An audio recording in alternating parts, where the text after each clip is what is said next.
Thailand is a country located in Southeast Asia with a population of roughly 68 million people. 16.9% of the population is aged 0 to 14, and the total dependency ratio is 40%.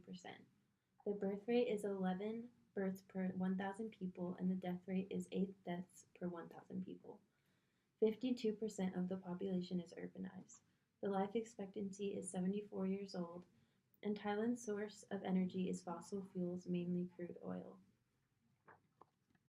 Thailand is unlikely to be able to transition to clean resources.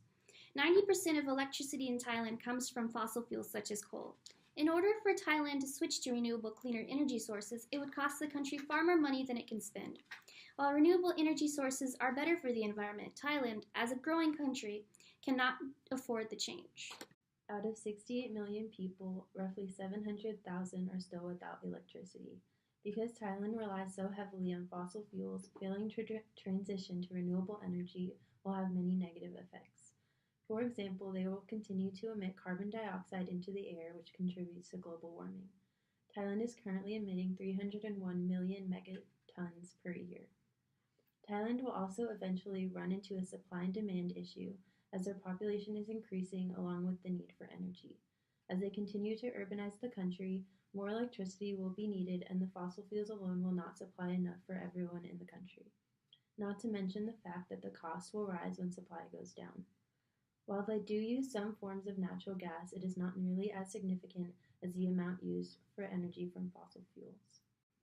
Because there are so many people without electricity in Thailand, the government may continue to rely on non-renewable energy sources. Non-renewable energy sources are also cheaper and better on the economy of Thailand.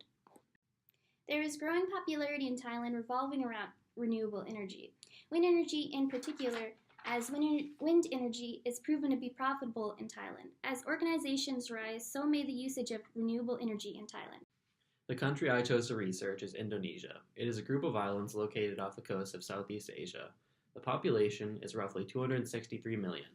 It is a fairly young population with a median age of 28, and 27% of the population is less than 14 years old.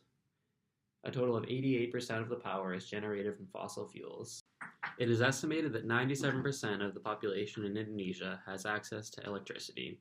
While this doesn't seem like a lot, that means almost 8 million people do not have access to electricity. In order for Indonesia to switch to completely clean energy, it would take a substantial amount of time and money.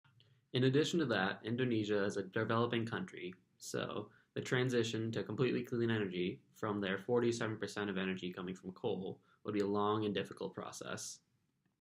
As of now, 88% of Indonesia's energy is generated from fossil fuels like coal, oil, and gas.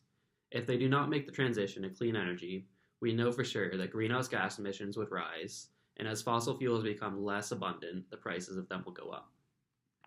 The ICED, or Indonesia Clean Energy Development, is a significant organization that can be used to facilitate the transition to clean energy. What they do is they implement policies and regulations to control the emissions.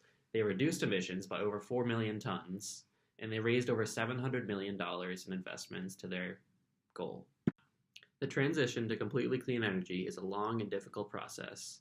As we know, Indonesia is a developing country, so they do not have the money or resources to make this complete switch immediately.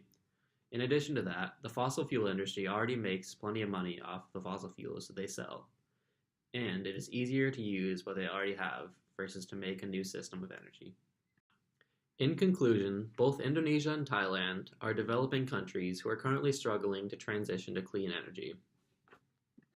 With the help of Western countries such as the United States, Southeastern Asian countries will be able to make the switch to renewable energy and be able to make the world a better place.